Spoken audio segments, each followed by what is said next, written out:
Weld RE3J School District's mission is to create opportunities for student success through a safe learning environment, rigorous instruction, diverse activities, and an engaged community. My name is Greg Rabenhorst. I serve as the superintendent for Weld RE3J. Student safety is our highest priority, so we partnered with our local police and fire protection districts in order to increase the awareness and understanding of school safety.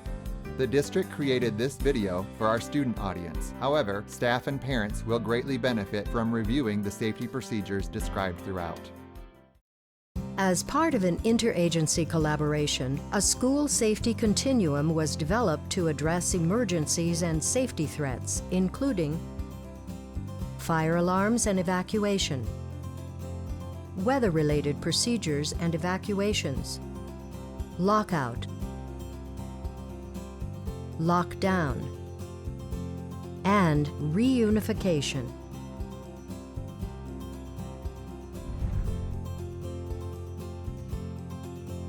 Before getting into the specifics of an emergency response procedure, let's take a moment to show you what emergency personnel might look like when they respond. Fire department personnel may be in one of a variety of uniforms or protective gear, depending on the need of a specific incident or emergency. Law enforcement officers may be wearing a traditional uniform, a tactical uniform,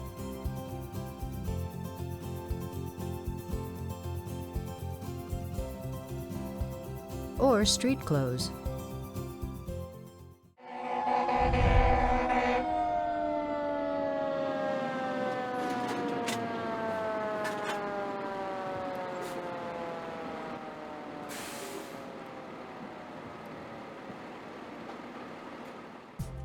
A fire alarm may signal fire or smoke in the school building. When a fire alarm sounds, your teacher will look outside the door for visible signs of smoke or fire. Once your teacher decides the hallway is safe, he or she will instruct you to walk silently, single file, to the nearest exit.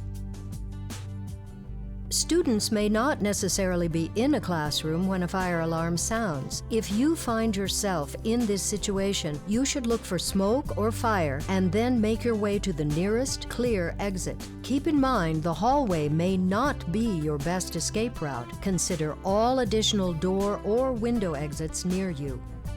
Once outside the building, find a teacher or administrator who will instruct you on what to do. After you exit the building, you should stand in a straight line without speaking. Your teacher will either check attendance with a class roster or count the number of students in his or her line.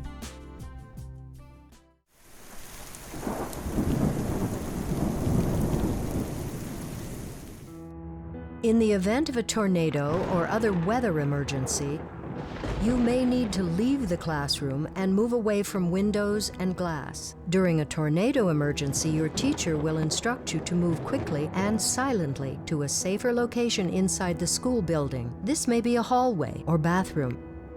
You must sit quietly with your face down and hands shielding your head and neck.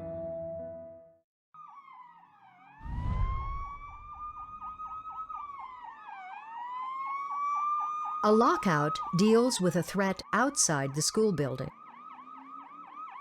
Lockouts are often called at the direction of law enforcement. A lockout could be in response to a suspicious person outside the building or an incident near the school. The goal of a lockout is to get all students safely inside the building and lock all exterior doors. During most lockout situations, it will be business as usual inside the building. However, in some cases, a lockdown may be called in conjunction with a lockout if the threat is near the building.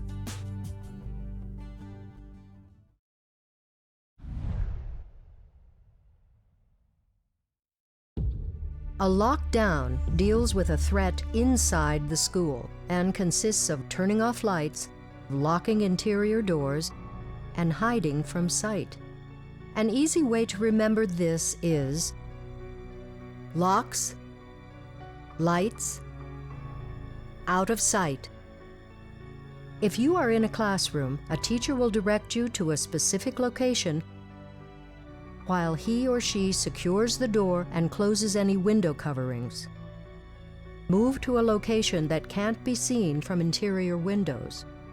An actual lockdown may not be resolved for several hours, so you should find a comfortable position, remain silent, and do not move around the room.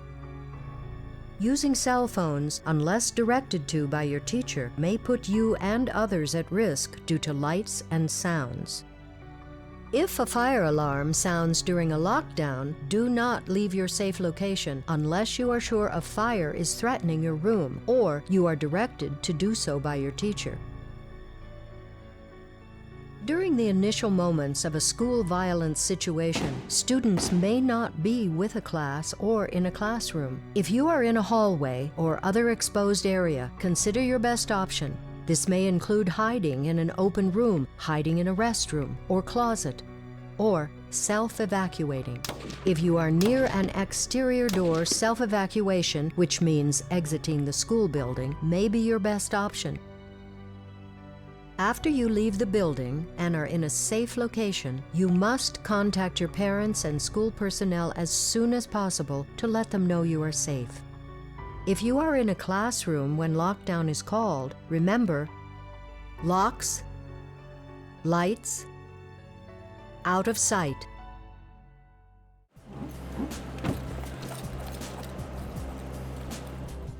A lockdown will end when law enforcement or school personnel unlock your door. They will instruct you to evacuate or tell you the lockdown has been lifted and give you further instructions. Do not leave your lockdown position until law enforcement has instructed you to do so. When law enforcement begins an evacuation, the officer will unlock your door and give specific instructions. Come up here, please. Stay where you are until directed to move. You will be asked to leave all personal belongings behind and refrain from using your cell phones. Place your hands on your head.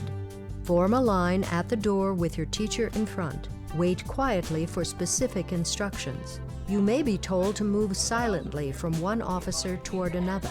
Walk. Do not run. Do not talk. While moving, be alert for officers giving additional verbal directions or hand signals. Do not stop until you reach the location you were directed toward.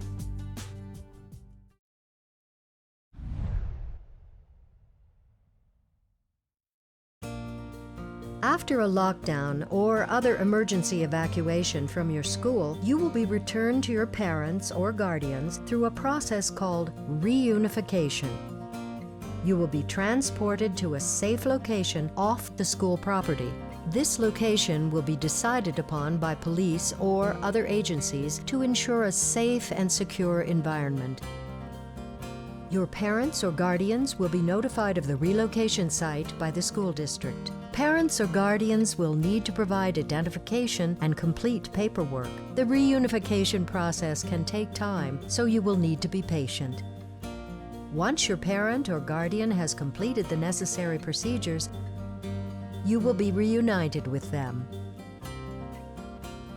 Students are never allowed to leave a reunification site on their own or with a friend.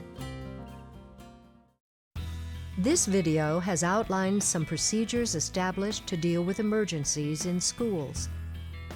All emergency situations are unique and may have slight differences in how they are managed. These concepts should be discussed, reviewed, and practiced frequently with your teacher and other school personnel.